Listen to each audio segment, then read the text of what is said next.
Hi, what's up? We're in the second part. Please go check out the previous part to gauge your bearings, okay? I don't want to be long in the second part because these days I'm just not long anymore. Anyway, I'm busy talking about the fruitlessness of the human race in their impatience, and how it is that when they get their hands all muddied, grubby and dirty, they then want to go and counsel everybody here in these streets to do the same thing because it eventually works out. I'm dealing with a whole bunch of people, and I spoke about how it is that indeed things do work out ultimately because God, His common grace makes it work out. He loves the human race. He gave us His only begotten Son because of that love, that we might not perish but have everlasting life. The common grace of God, because of the love that He has for us, ought not cause us to be complacent in sin. It ought not cause us to take sin for granted, just roll in it, because God will make it work out anyway, because His common grace always pours out on humanity. Things ultimately work. I'm speaking about people right now who are looking at me like a Dumbo little rando girl because of the fact that I've been waiting all these years on Christ, and right now I'm presently very exorbitantly and exquisitely attacked by demonic abuse that has made me tired. It's caused me pain. My body, yesterday I spoke about nausea, the headache, but it's currently dissipating. I can tell that it's simmering down. But all of these attacks are coming at me from people who have told themselves, if you can't beat them, join them. They are human beings that imagine that they have borne lots of fruit. They have acquired lots of gifts from the occult, and they are looking at me like I'm this fool that is letting all of her life and her years come and go because she's busy waiting on a Jesus that's cost her entire 30s. And they are trying to create a business case around the notion that, but it eventually works out, Karabo, because look at all the people that used korobela on their spouses. Look at all the people that had babies with men that they did not quite, it was not number one. It was not the woman or the man that I really wanted to have children with, but we did it. But now the kids are so amazing. The kids are academics in school and they came out all right. People who actually had teenage pregnancies and those kids did not starve, did not have malnutrition. They were raised by grandparents and now they're in high school. And the mom is now independent. She has her own apartment, her own car, and she lives with that child that she had when she was just 17, type establishment thing. They look at situations like those, how it is that things eventually work out, because indeed the common grace of God makes sure that things eventually work out. And they say, Karabo, seeing as things eventually work out, why don't you just take what it is that you are allotted, take whatever it is that you're given, and just run with it, because things always work out. Otherwise, you're gonna look back and have seen your whole life come and go, nje, get taken away from you, ripped from underneath your feet, nje, and you will regret not having a baby earlier with just any sperm donor. You will regret not marrying that dude that came and was prepared to basically put you in his house and make you a Stepford wife.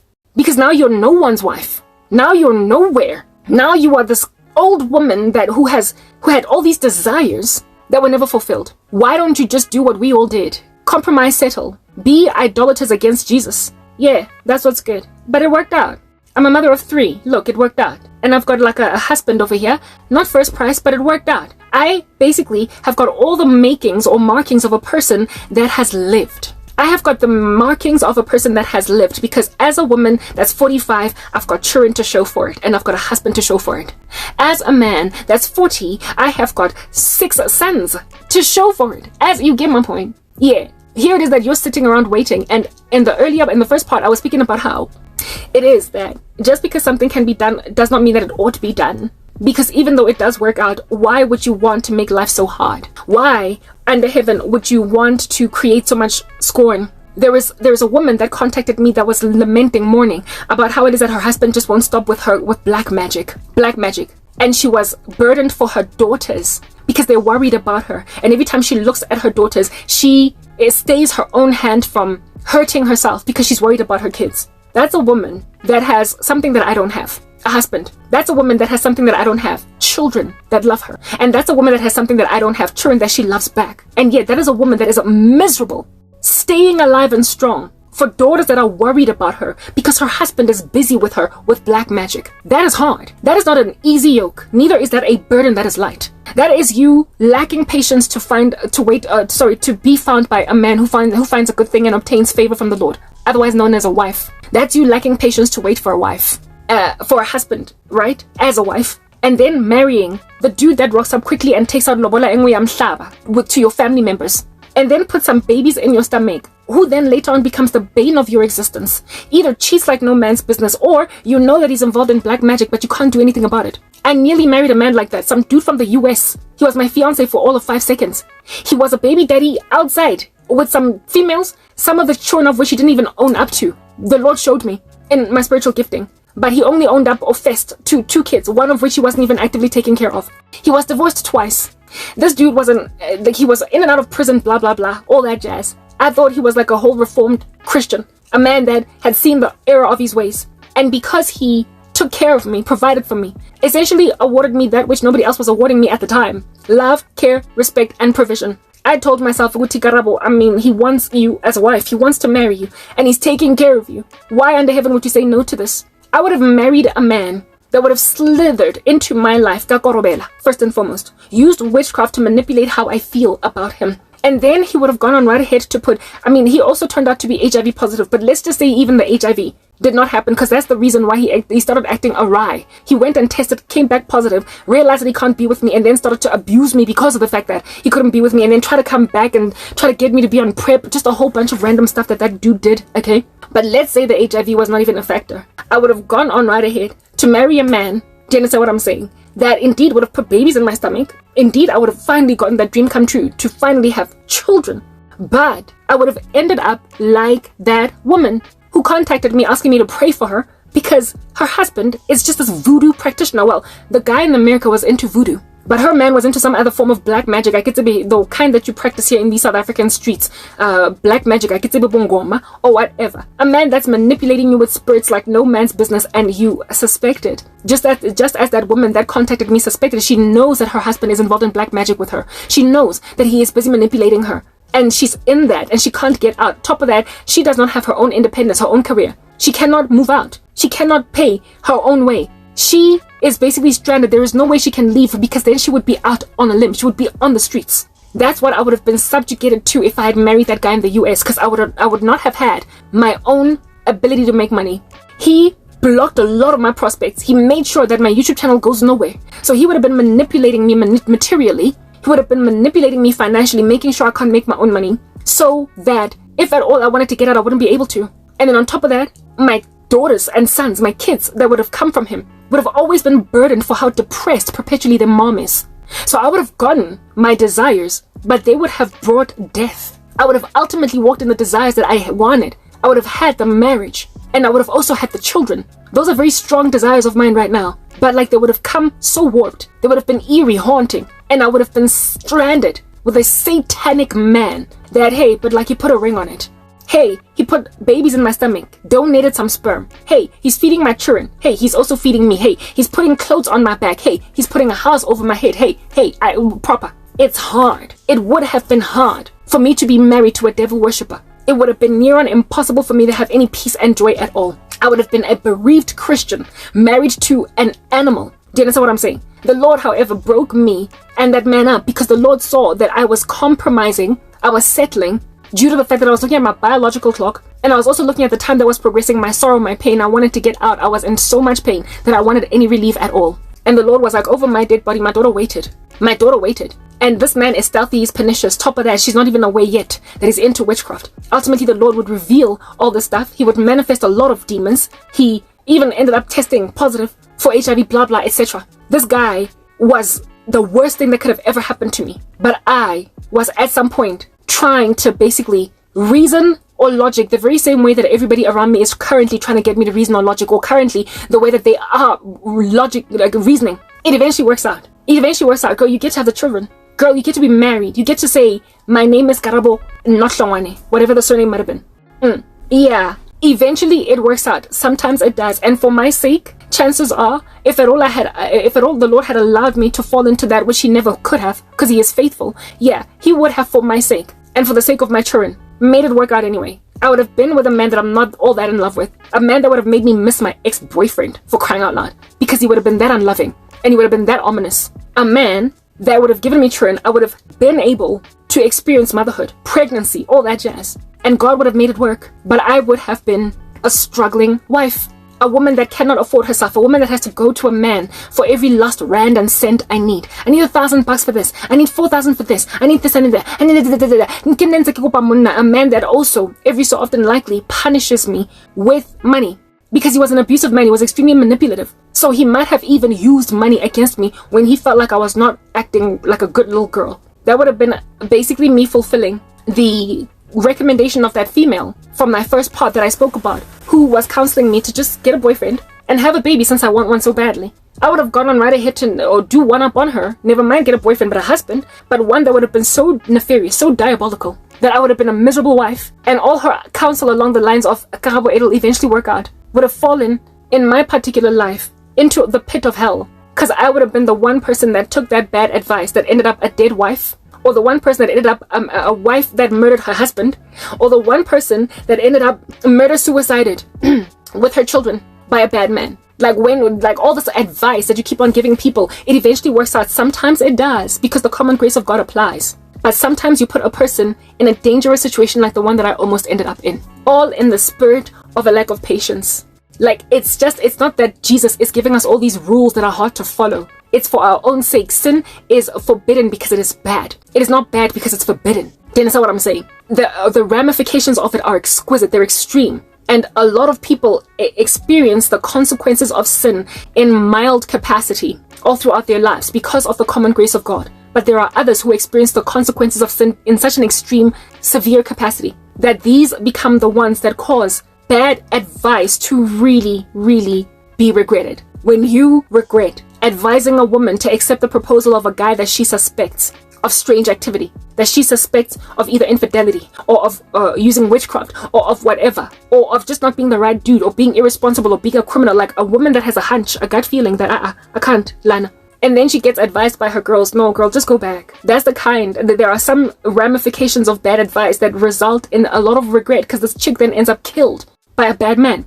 Or this woman ends up contracting a disease from this horrible dude that she suspected was philandering in these streets all over the show, fraternizing with the whole office. And now she is passing away with full-blown AIDS, leaving her teenage children with no mother since the dad passed away 4 years prior. So now the kids are orphaned. Type of decisions that people regret ultimately. But for the larger majority, for the better part of the time, the decisions that you make in all of this wickedness of yours bear minimum consequences, where you just end up married to some dude or borang, but like the two of y'all have got these 4 beautiful children. And so you're able to pretend like you're a happily married couple. The consequences are not so dire, but in some instances they get really dire. It's when your bad advice gets dire that you wish you hadn't advised the person. So for me, it's why under heaven would you insist on making your lives so hard, all in the hope that, seeing as for the larger majority of the time things ultimately work out anyway?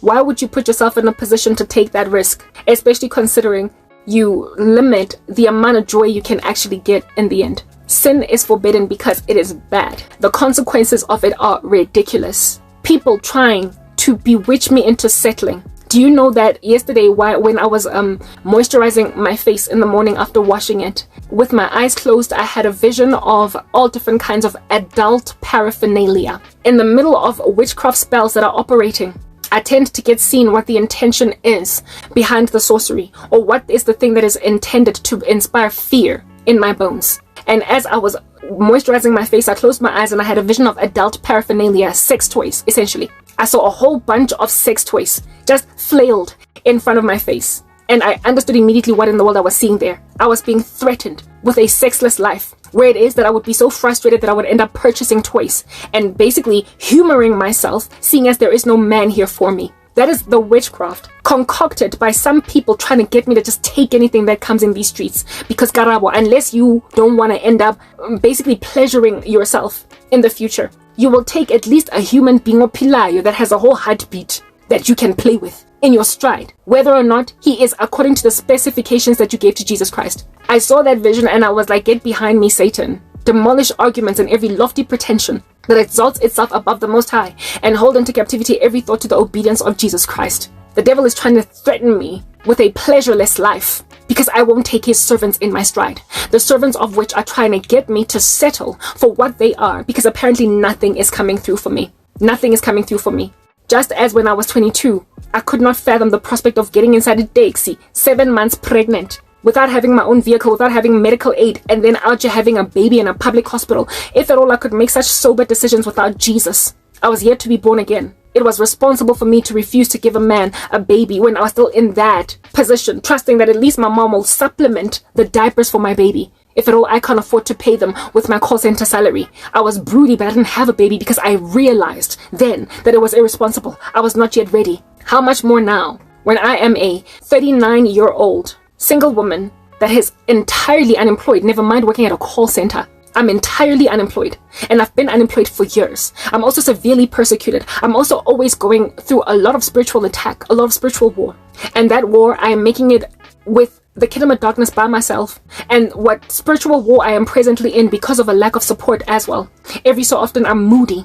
I am moody because I'm always just battling demons. So I can't stand the company of people around me. I just want to be alone in prayer. Alone in prayer. And when they even twitch or glitch in a certain direction, I get irritated. That's the climate that I am in right now. So basically I am a powder keg for postpartum depression. I am a powder keg for postpartum depression. I am a massive threat of being an unloving mother because I am so demonically oppressed. I have got to conquer this feat, this valley of the shadow of darkness that I am presently in. If I don't conquer it, I cannot be safe as a mom. I will have depression during pregnancy, at delivery, and afterwards. I will not be able to love the very children that I want from God if I don't conquer this hurdle.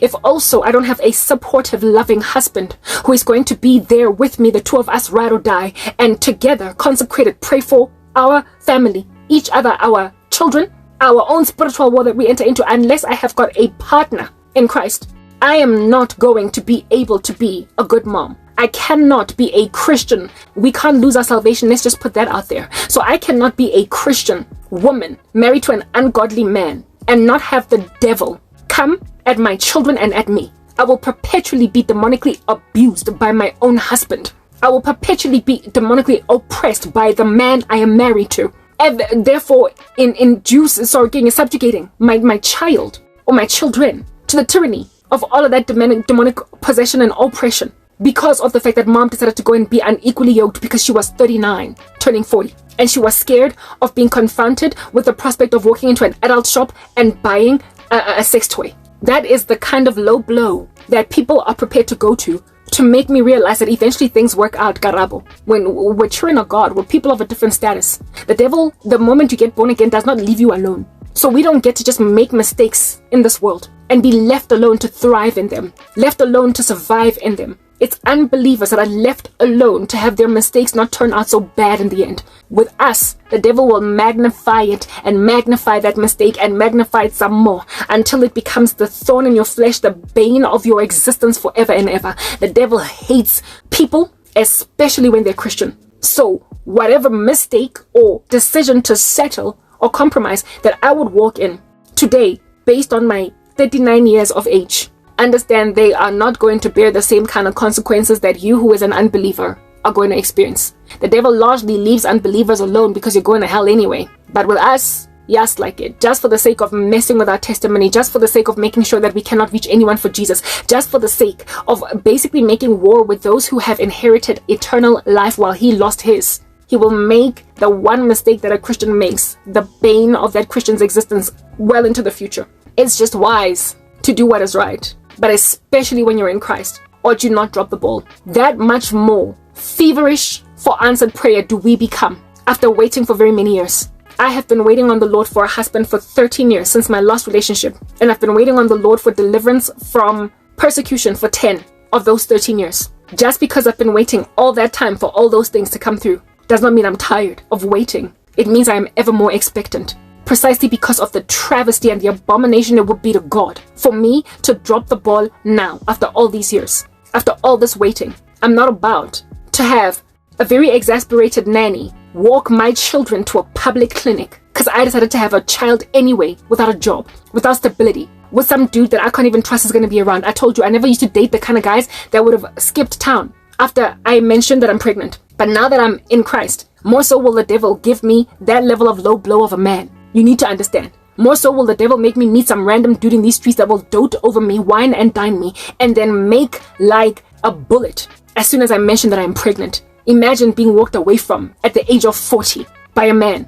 You're like 19 or 20 or teenage pregnancy or something. Have a dude decide not to take care of some babies. Some baby that is in the stomach. Yeah, but at 40. I mean, the amount of trauma that I would feel at that juncture is ridiculous. On top of that, I've always had a thing about taking care of myself when I'm pregnant. I want to be able to buy all the different kinds of weird, random, strange oils I can get in these streets to protect me from getting stretch marks. All the massages I can get for my swollen feet. I want to be a pampered, pregnant lady. Do you understand? The way I'm so broke right now, that's like it, guys. Yeah, I would be, and I'm always hot because of the conditions I live in. I don't like being around my family because they're persecuting me. I would lack peace throughout that pregnancy. And yet people are telling me, just take whatever comes your way. They want to age me ever so suddenly, overnight, using pregnancy. Indeed, chances are, as soon as I have a baby, I'll probably start looking more my age. And I don't care to age either, insofar as I'm out here representing what it is that makes sense for a woman my age. I don't care, because one day I'm going to inherit an incorruptible body. But I have been maintained and preserved in my youthfulness largely because I've never had a baby before. So indeed, if I were to have a baby, I would likely start looking closer to my age. People want to get me to that place, but without things operating in the right order. I'm not to be married first, or if I get married, it must be anyone that wants to propose marriage to me. Just any random married dude that wants to divorce his woman for me, or any random baby daddy of 7, or any random unbeliever, just some strange proper. People call me fussy. I'm fussy. I'm sorry. I've been waiting for 13 years for a husband since I was 26. Last relationship that was stable that I was in was 13 years ago, and I was an unbeliever then. I have not been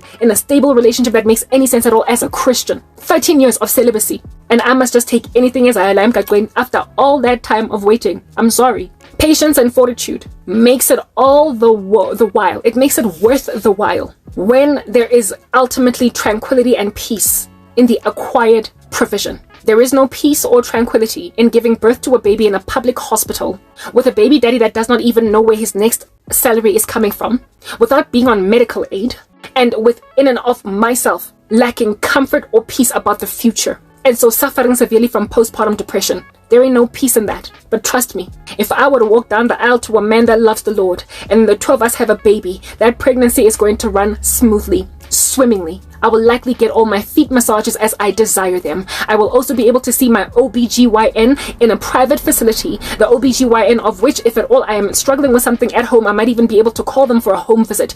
I need that kind of pregnancy. And there is no way under heaven I'm going to get it hastily rushing to just get impregnated, seeing as I've got this geriatric womb at 39. I will not do it. I will not do it. I'm suffering the way that I'm suffering right now with all of this demonic attack because people are trying to tell me that, just like that chick advised me, girl, come on, you're 35 now, right? Back then I was 35, I'm 39 now. She probably would look at me today on some, well, I told you, just go and have a baby. Find a little Jomo in these streets and have him be your baby daddy. By now I'd have a 4-year-old kid if I had taken that woman's advice. And the baby daddy Jomo would likely be paying child support maintenance, or maybe I'd be living in some quaint little establishment with him as my baby daddy, married to a dude that is not at my spiritual level. Or maybe my mom out here still paying proper creche fees for my 4-year-old son or daughter. But I got a baby. Because I'm still suffering, am I not? I'm still going through what I'm going through, am I not? I still have my prospects for making money, and all the stuff that I've basically been waiting on the Lord for, they still appear to be kind of closed in, right? Only now am I getting breakthrough nyana of some sort. Some kind of a semblance of what looks like, I'm going to finally get an ability to make my own money. Only now. So all this time, I would have a 4-year-old that's been getting paid the way off by my mom, my baby daddy, maybe his grandmother from the side of the baby daddy and whatnot, while I, as the baby mama, am always just struggling in these streets. Oh, and another thing that also would have likely happened if I had allowed that to happen is that I would have allowed myself to end up working some stupid job that don't make sense just so I can take care of this child. And I would have also not been as vocal about my struggles and all the spiritual war that I'm making for the sake of protecting myself from all this occult attack, given that I'm a mother now. I can't be making no spiritual war with some random buffoons. I would have taken a lot more lying down. A baby would be used as a means to handle me by the kingdom of darkness. It would have been used as a means to make sure that I am kept in a bunch and I shut up. Because if you don't shut up, Karabo, we're gonna torture you with your baby. We're going to make your life a living nightmare. Now I have no one that I'm taking. I have no dependence. And so for those reasons, I can be as feverish as I want for Jesus and be as feisty as I want to be and make as much war as I want to make, with the only person facing threats as a result of all of that feverishness for Jesus Christ being me. But when you wait for the opportune time to be in the right space in Christ, to do what you need to do, that's when the Lord awards you peace. That's when he gives you still waters. That's when he refuses that the occult should wear you. Goodness gracious. The way I'm always so tired from demonic attack right now. There is no way, guys, that I would be able to take care of a husband or some children. But like, once my season of breakthrough comes, and the Lord is like, you have gone this far, no further, no more are you going to just afflict my child just because you can with random stupid headaches. Your spells will be thrown, woo, like little darts, flying from whatever directions you want to send them. And they will hit some kind of a force field, and I will be unimpacted. I will not be afflicted, even in the slightest. They will be sent, but they will not arrive at their destination. Your little guided missiles are going to be intercepted by God. But right now, I'm making war with the kingdom of darkness for the sake of snatching some even from the flames of hell and for my own sanctification. But once I'm out of this, like I said, force field, like I said, Iron Dome, something is going to be around me, making sure that as a 7-month-old pregnant woman, I'm not going to be suffering a severe headache that is induced by some stupid idiot that can't stand the fact that my husband and I are expecting. And so, just bombing Jefela everything. When you wait for the right environment to have what it is that the Lord will award you, you get ensconced by protection. All these other scenarios that can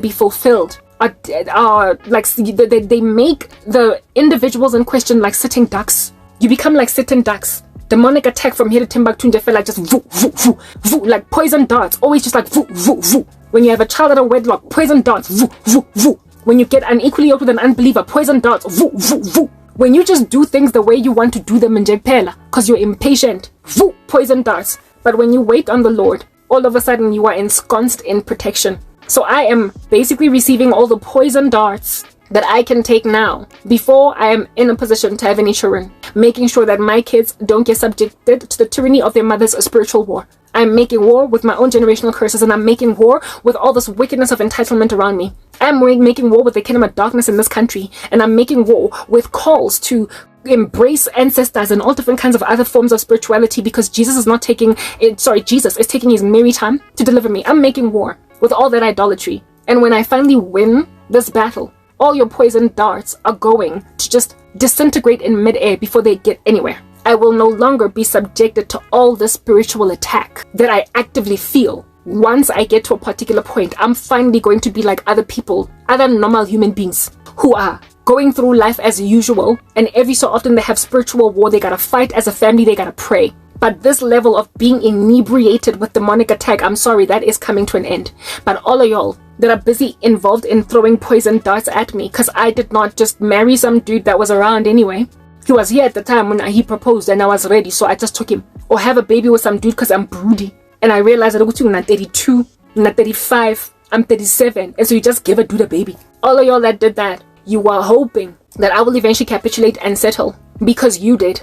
And misery loves company. Misery loves company. Just like that chick that gave me that horrible advice telling me to have a baby, get a boyfriend, yana, tap on yana in these streets and have a baby. Because she did it and it turned out alright. You're trying to look at me like, Karabo, I did and it turned out alright. Yeah, okay, it did turn out alright. But like, it was so hard, wasn't it? In the beginning, that little baby Lerato of yours, it was rough to get her taken to all the doctors she needed to see. In the beginning, it was rough to get her enrolled in a school. It was you couldn't even enroll her in the creche you wanted her to be enrolled in because you could not afford it. You had all these dreams, but you could not afford to. You could not afford to do a first birthday party for Lerato because you didn't have money. You were struggling. You were busy. Kukarang Lerato mo pepile, ko pre-taxi rank girl, because you didn't have your own car when the child was just 2 years old. Lerato is going to grow up and be a great lady one day, sure. Sure, indeed. But like, she will have been endured through a lot more than what was entirely necessary as a child because you were irresponsible enough to let a whole village raise your child when you could have basically garnered for yourself your own resources to make sure that you and your husband got this. You and your husband got this. Over my dead body when I will climb, get up Palama taxi, 7 months pregnant. And again, over my dead body when a domestic worker that doesn't have a driver's license is going to walk my vomiting baby to the clinic. And right now, I'm in a position to endure things like those. A car that packs up and so I gotta go somewhere. So I can combat taxi, or I can have enough petrol, but I've got enough coins for a taxi. So I can taxi 4, 5, 7 months pregnant. I'm sorry, I'm not doing it. I'm not doing it. I am not going to be giving birth to no baby in no public hospital. I am not going to be queuing in no public hospital when I've got like TB, when I've got a cough, when I've got pneumonia. I gotta go and queue a Helen Joseph. Like right now, I'm always panicking whenever I feel even a small fever. Whenever the other day I had a small little sore throat, and I was like, yes, like it, I get a medical aid. Guy.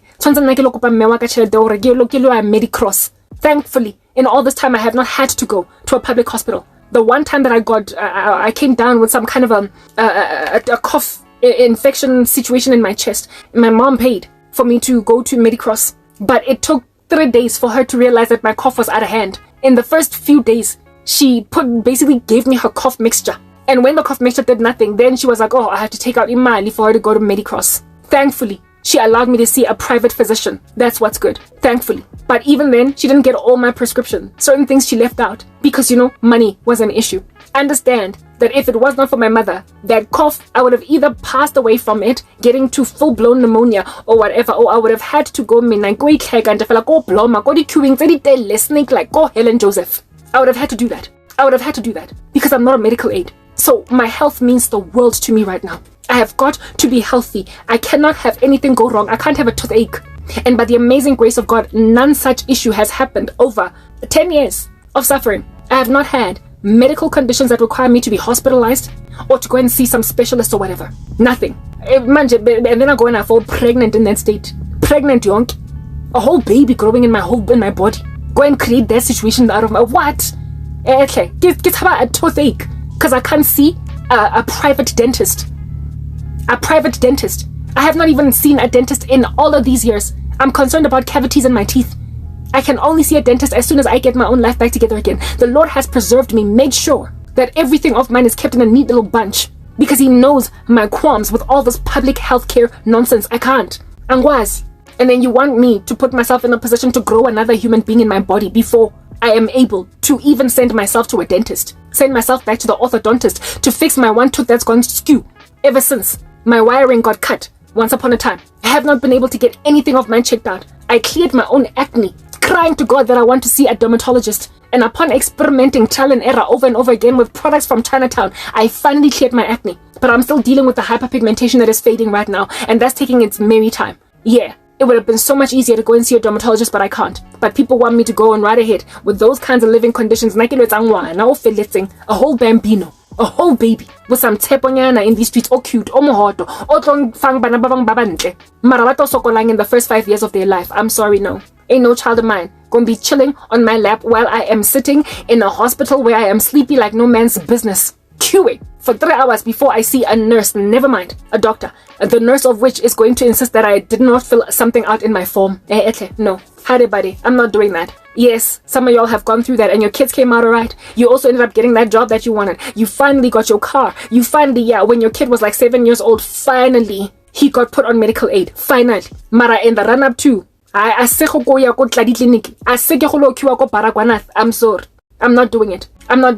Ain't no kid of mine getting born like anywhere other than in a private hospital unless it's on an aeroplane. Pregnancy. You get my point. I am not doing it. I have experienced from the vantage point of being the child of a mother that doesn't have much what it's like to just keep on getting like blazing 34 degrees Celsius outside, vomiting to a clinic because your domestic worker, herself, is only human and can't keep on carrying a child for 3 kilometers on her back. No, I've experienced it firsthand. I will never forget that experience. I will never forget my green and yellow vomit. Literally, it's like I was Hansel and Gretel, the vomit version, on the way to the clinic. Hansel and Gretel keep on vomiting, green vomit, yellow vomit, all the way up until the clinic. You could tell that Karabo fitilemo, my DNA all go throughout Gadi until we got to the clinic. I'm not about to let that be my child. Hansel and Gretel, that's right. It's alright. People, y'all need to wait on the Lord because it just makes sense. It's just basic common sense. It just makes sense. Like literally, there is nothing. Like when you insist on waiting on God, things just work out. Your babies get born in a private hospital on medical aid. That's what happens when you wait on Jesus, because he makes sure that izinto zakho in order by the time you are entered into a particular environment. You're not going to make me deliver a baby in a private hospital that's going to discharge me while my stitches are fresh. That's not happening. I'm not doing what my cousin did. I'm not doing it. I'm not doing it. So if you want to threaten me with like sex toys, the prospect of me ending up pleasuring myself in the future, do you? I keep seeing these things in dreams and visions. Bottom line is, one day you are going to be humiliated with your persistences. Right now you are slapping me with this like hard knock headache. You keep on trying to foster me to do things that you did in the Kingdom of Darkness, trying to get me to join the occult, to consult Songomas, to take somebody on Shapilenga Korobela, because at least it's something yana. I'm sorry, I'm going to cure. I'm going to get healed from this very demonic attack that I'm enduring right now. Following which you're going to probably slap me with another one later on, until I'm so broken through that now no longer are all of your spells ever going to work again. But as for me and my house, we're going to serve the Lord so that our children are all on medical aid. Is that basic? So that our children never ever know what it's like. It takes nje enuga amakwapa nebaji izolo. Abantu that you don't understand kancha ukuthi baphume hwe yeah abazothinta mina abantwana bami emateksini angizi akesibhayi hako reka digrozana ka taxi ehle. I'm sorry guys, right now kolwaka it's a mess. It could pack up anytime now. So basically you're putting me in a position mina ukuyogibela taxi. You're putting me in a position mina ukuyothenga amagroza ngamateksi. I'm sorry, I've been through that life. I've experienced it in the earlier stages of my mom growing up. Rea go is gate, reka di groza ka fela, re di go booting a taxi, and then walk with them the plastic grooving into our fingers every so often, putting them down just to relax, and then re ke happy walking in the blazing sun because we had to buy groceries in a taxi. Nakona, if you're gonna buy groceries with taxis, you can't buy everything you want. Why? Because of the fact that you're gonna be walking in the blazing sun. Lebalanka ice cream. Dream on about ice cream. No, I'm sorry guys. I'm not about to go and put myself through the lifestyle of a child growing up in the late 80s. I'm not doing it. I'm not doing it. Late 80s, early 90s, before my mom finally got herself a little Hyundai. Yeah, then only was I in a car. Then only could we buy the grocery that also have ice cream in them. Then only. I'm not doing it. Just because my mama didn't doesn't mean I have to do it. I learned lessons from my mom. I'm not about to do it. You put me in poverty, and for as long as I'm in poverty, ain't no child popping out of my stomach. Get that. I'm sending out in Christ's name, Crank. Peace.